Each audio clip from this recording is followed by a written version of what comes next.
Every single Wednesday, we talk to our good friend Rob Staton from SeahawksDraftBlog.com in the bloody trenches. And his weekly segment is brought to you by Georgetown Brewery.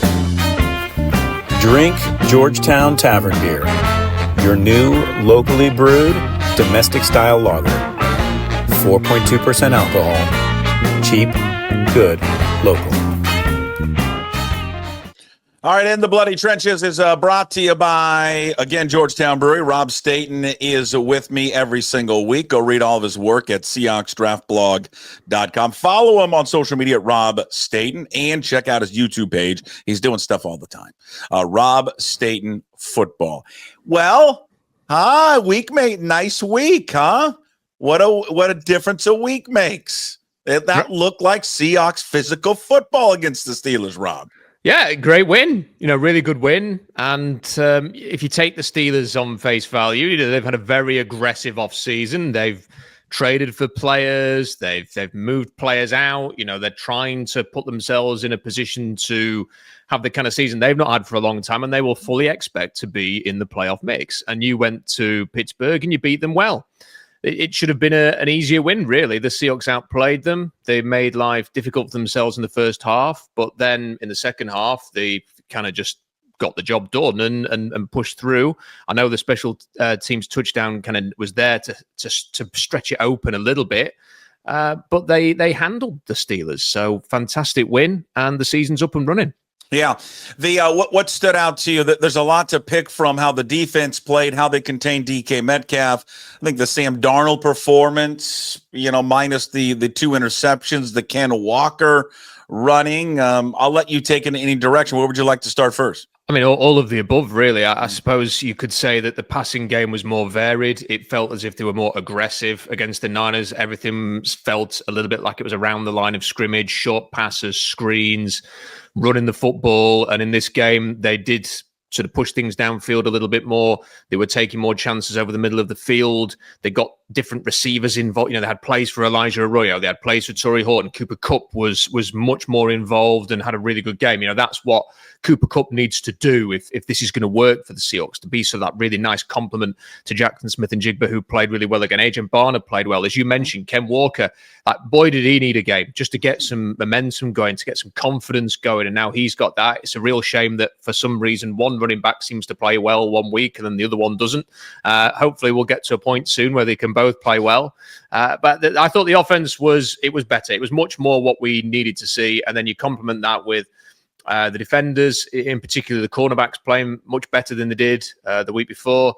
The special teams play obviously was very, very good as well. And it felt like the kind of complete performance that can make the Seahawks a decent team. What was your reaction, Rob Staton, when you saw Robbie Outzs not only take out one, but two players on a block? Well, I thoroughly enjoyed it. How can you not love that play? That's what football's all about, isn't it? Plays like that. A fullback wiping out two linebackers.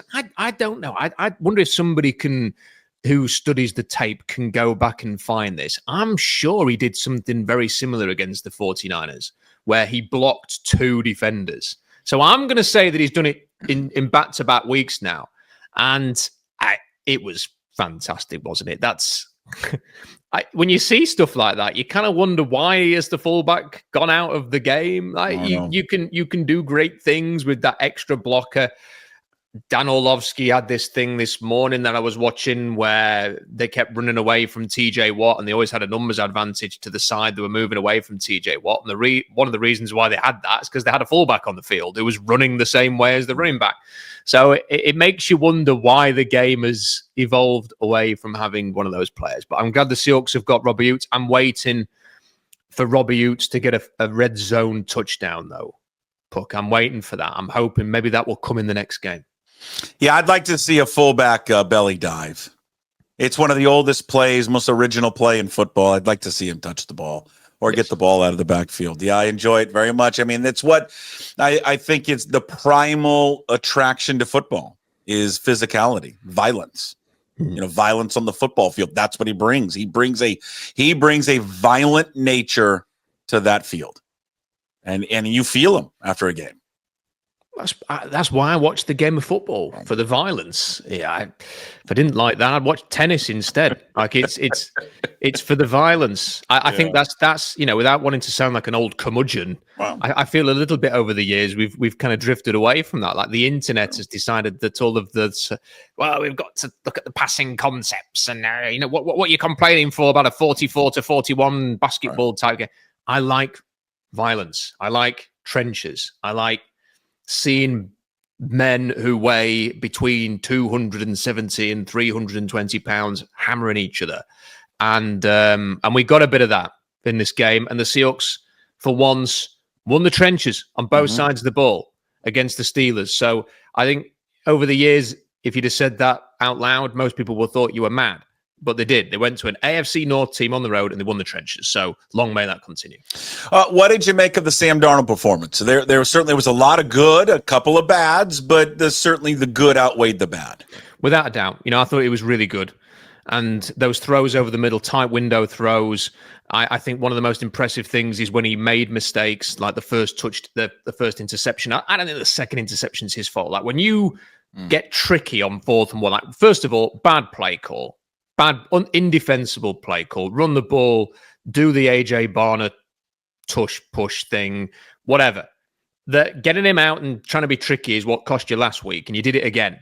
And they didn't buy the play action. They were after Sam Darnold, and when you turn around and you see 2 defenders breathing down your neck on 4th down, what do? Like you panic. That's what. There's no quarterback in the world, short of somebody who's an escape artist, and even Russell Wilson in his prime would have struggled to get out of that situation. So he's thrown it. It's a bad mistake. It's an interception. It's returned. I'm going to let him off for that and blame the play call. The first one was a bad throw, but when he made those mistakes, he would come back, and it was as if he just amnesia. I forgot that. I'm going to get back out there and I make some throws. Yes, I am going to attack downfield to get the game finisher with downfield to Jackson Smith and Jigba. I'm going to fire this touchdown into AJ Barner. I'm going to fire these passes into Cooper Kupp, who's going to make some great catches as well when he could have been hammered in the open field across the middle. I thought that was really encouraging, really good, and it was almost even better when you watch the game on Monday night and see that the man who Sam Darnold has replaced had an absolute stinker. I knew you were going to go there. I knew. Well, yeah, and speaking of Geno, it makes matters worse for him and the pro Geno crowd that is in this town. It is so odd that we have to pick it feels like for a lot of people either a Geno guy or a Sam guy. You can't be somewhere in the middle, but it makes matters worse for the former Seahawks quarterback when he does that interview and it comes out. I mean, I don't understand. I mean, I don't get it. Not sure why he would say the things that he said in that interview. One thing I've always thought about him is that he's a very good quarterback. He spends way too much time concerning himself what other people think of him. And that's, to me, his greatest fault. 100%. You've absolutely nailed that. And it was a preposterous interview. I mean, it was a victory lap of an interview. It was the kind of interview you might give once you've led the Raiders on a great playoff run against the odds, and someone says, "Would you like to speak about it?"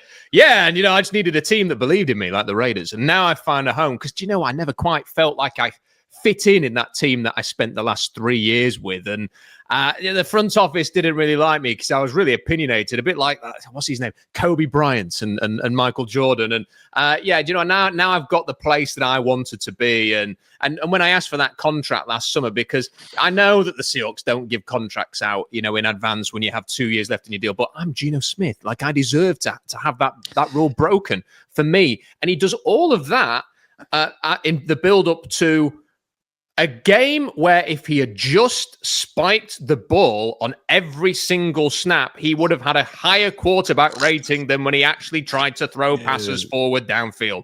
I mean, it is just hilarious that he did the interview and then had that game. And then you kind of compare it to Sam Darnold, who I couldn't tell you one quote that Sam Darnold has delivered since he came to Seattle. He just gets on with the job.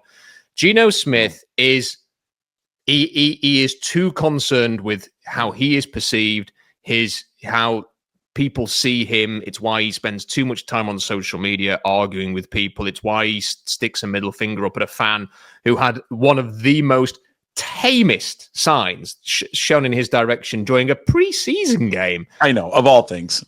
I have to say, and again, I appreciate, I don't want to have a weekly, let's compare the two quarterbacks thing. I don't think it will do anybody any favors. But I was pissing myself laughing after that game against the Chargers because of the interview. The interview made it so funny, and it was a chef's kiss moment for me. Yeah, my favorite part is when he put himself in the same sentence as Kobe Bryant and Michael Jordan. The two of the all-time greatest competitors ever. And I don't know. I kind of feel as if he got a good, for all this, I didn't fit in. I felt like he got a good press in Seattle. For example, I don't know. I don't know of anything behind the scenes. Like I don't know what it was like. I never heard anything, and it never seemed like the coaches, even when they made the transition. Obviously he had a great relationship with Pete Carroll. When they made the transition to Mike McDonald, he praised him all the time. Simply put, they did not want to pay him what he wanted at his age. That's it. That's the beauty of this sport more than all the other sports. They don't reward you as you get older with big contracts. They just don't do it for the most part. Other sports do. Baseball does it. Basketball does it. NFL, no, it doesn't. Does not. Move on. We'll find someone younger and cheaper. And that's what they did. That's what it came down to. That's it. They replaced him with someone who is younger, cheaper, and they got a third-round pick. It makes sense. And look, the Seahawks did, according to many reports, make an offer to Geno Smith. Correct. They were interested in retaining him. And, all this stuff about not fitting, it's since been reported in the last week or so that DK Metcalf did not see eye to eye. That's something that we were talking about on Seahawks Draft Blog before Geno Smith was traded, that the quarterback and the main receiver did not see eye to eye. It's even been reported that there was a feeling in the Seahawks front office that they might be more likely to keep DK Metcalf once Smith was traded. That was something else that we talked about at the time. Obviously, by that point, Metcalf had made his mind up, and I think perhaps the Seahawks, given what we saw at the weekend, are better for moving on from both of them. Yeah. So I just find it a funny situation. I don't really care about the Raiders that much, despite the fact that we're having a bit of fun here at their expense. I just think the interview was an own goal. It's the kind of thing you do after you've achieved something, not before. And he's not achieved anything with the Raiders yet, and that was an absolute horror show of a performance. His first pass was an interception.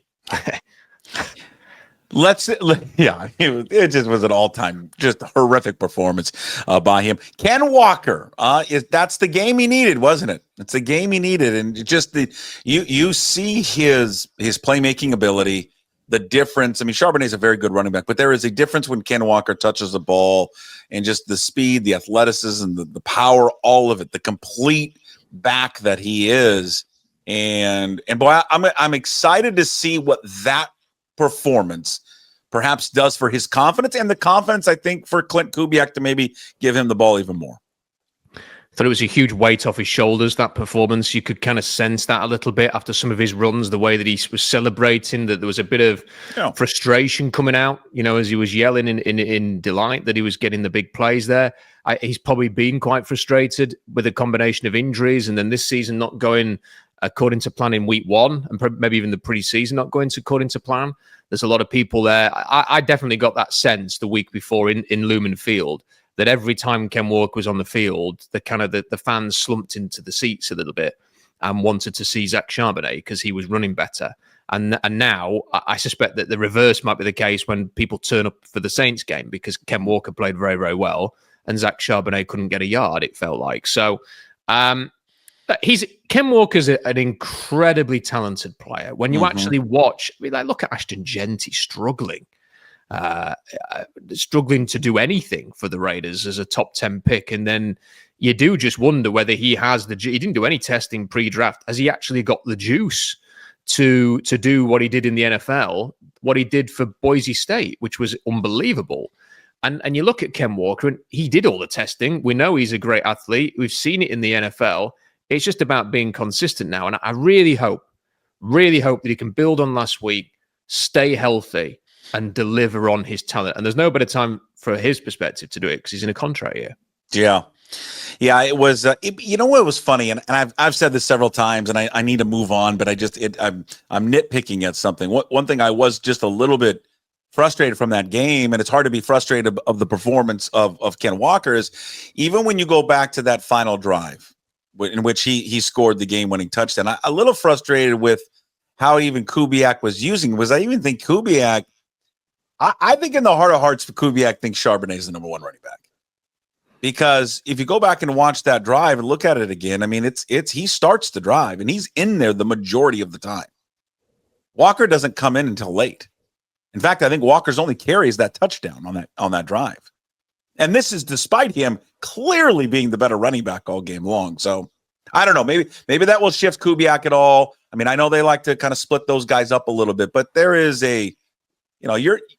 it is clear after that game, even though we discussed it, I think a week ago, like who is the Seahawks number one running back? Because I do think among those in the building, it might be a debate, but I think when you see a performance like that, and maybe I'm a prisoner of the moment, I just think it's clear that it's Ken Walker. Well, it's weird because the week earlier, Charbonnet was playing better than Ken Walker, and on the decisive final drive, they put Walker out there first. So it's almost as if they almost do it on purpose. We're going to put the guy who's not playing as well out to kill the game. And I think one lesson that I'd like them to learn from this sort of 3-4 year period is it's probably not best to spend 2 second-round picks on running backs because you feel obliged to try and have them both heavily involved. If you have a Ken Walker, and you can often find running backs that you like round 4, round 5, round 6. If you can get one of those guys, you're not forced to really sort of feature them as much. And maybe I don't personally do not have a problem with taking a really good running back in round 2, but I think maybe 2 of them is too much, and it puts you in a bind with usage and playing time. So I think if Ken Walker moves on to pastures new at the end of the season or whatever, I don't know. I hope they don't do this again anytime soon. We'll see. And we're going to see how the rest of the season goes for him. I mean, you mentioned it earlier. When you have that carrot dangling over your head, it can inspire anyone, and we'll see what type of play he has the rest of the year. All right, they won on the road. That's common for them. Now they return home. It's not a good Saints team, but they have got to win at home. I mean, this thing is so odd under Mike McDonald, how good they are on the road and then how bad they are at home. Now, I think a lot of that has to do with the opponents, especially if you look at last year's breakdown of it. I mean, the schedules and who they played at home and all that. But I'm going to ask you the $1 million question. How do they carry this over and show up and beat a bad Saints team at home? I wish I had the answer. If I had the answer, the Seahawks might be saying, come back to Seattle and tell us. But be on the staff. Well, yeah, there's a thought. That'd be worrying for everybody. I think they've got to get some wins. They've just got to. I don't know whether it's a mental thing at this point that just at home there's a bit of a mental block there. I think the Niners are probably better than I thought coming into the season. So maybe you just chalk that down to a game that could have gone either way in the end, and it went the way of the opponents. If you get a handsome win against the Saints, then you maybe are not worrying about that as much, and you feel like you can get some momentum into your home season. But it's absolutely critical, Puck. I mean, it should be an absolute benefit. Forget whether you've got X number of road fans in the stadium. Forget whether it's this loud now and it used to be this loud in 2005. It should be a pain in the backside to travel to Seattle when you are based in Louisiana or Florida or wherever on the east side or the south. It should be difficult to travel because it's so far away. And the Seahawks have got to try and find a way that teams come to the stadium and don't fancy it anymore. And you only do that by hitting people in the face and beating them up and winning the game. So they've got to do that. And that's what I want to see this weekend. The Saints have got some decent players. They are not going to be a team that are going to be challenging the playoffs. I think that people can look at the close games they've had so far and go, well, they're better than we thought. But I always think this is the NFL. Like, not everyone's like the Dolphins, just get blown out in week one. What tends to happen with bad teams is they keep things close for a couple of weeks. The Patriots last year are a good example of this. They beat the Bengals in Cincinnati and then nearly beat the Seahawks in week 2. And then were awful for the rest of the season. Like, so teams tend to just keep it tight and then they collapse. You've got to be the team that creates the New Orleans collapse now. Rob, I don't know, nor do I look at PFF, and that's not a comment on PFF or any of that. It's just not. I just don't. I just don't pay for the subscription, so thus I don't look at the numbers. I'm sure there's somebody out there that would tell me, "Oh my God, here are his grades, here are his numbers, and all that." Fine, and it may cement this point home. All I do know is just watching the game, I haven't heard Grey Zabel's name been called for something bad. And every time I watch him, I feel like a lot of the great runs go over his side. There's just been a lot of good with this guy. There was a lot of certainly a lot of praise and hype coming into the season about Grey Zabel. I also think there was probably some that felt, how is he going to adapt to the NFL? I mean, he played at an FCS level. Yes, they've produced players at that level, but it's a big jump from college to the pros, and probably even a bigger jump from that level of football to the pros. But I don't know, 2 games in, man, he seems like the real deal. Yes. So I, for my sins, do have a PFF account. Perfect. So you can tell us. I have been. It is the thing about PFF is it's quite useful for sort of pressures data and sort of that stuff. So it is quite good for the draft in that regard. But the grading is it's an absolute abomination. And Grey Zabel has. Just look at Leonard Williams. I thought Leonard Williams was like, wow, this is an amazing performance of the week. And they gave him like a 70 grade. Like, he was great last week. That's like, it was okay. Like, that's the grade. And you're thinking, what am I watching here? Like, Josh Jobe got a bad grade. I'm thinking, well, he did everything right. Maybe I don't know what I'm talking about. But the Zabel has a 53.4 grade, which is pretty bad. He is their 48th ranked guard. Anthony Bradford, incidentally, is the 16th highest guard, so he's much higher grade so far. But Grey Zabel 48th. That is, I'm now actually looking. They're saying that his run blocking is not particularly good. They're saying he got a 57 and a 54 for his run blocking. Against Pittsburgh, he gave up, according to this, 3 quarterback hits, 4 pressures, and 1 hurry, and he got a terrible grade of 30.3. I didn't notice any of that. I did not see 4 pressures. I've not studied the all 22 or anything like maybe these people have. But what I did see was him 25 yards downfield on that final touchdown, knocking people out of the way like a bulldozer. So I'm more than comfortable with how this offensive line is playing. And people have said, oh, yeah, Abe Lucas giving up a couple of plays. Yeah, look who he's playing against. The one play in the first game, I mean, you're talking about one of the most premier defensive players in the game. I mean, Nick Bosa made a play. Nick Bosa made a play. Like, it happens. He hadn't heard it. You hadn't heard his name all game long, except again for that moment. But I mean, it's football.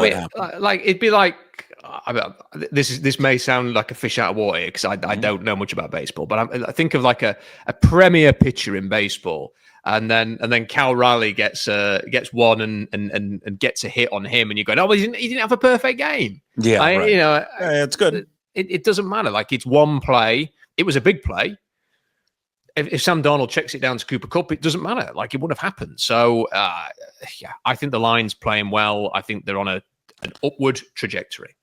All right, what do we got up at SeahawksDraftBlog.com for us to read? And then what do we got coming down the pipeline on YouTube at Rob Staton Football?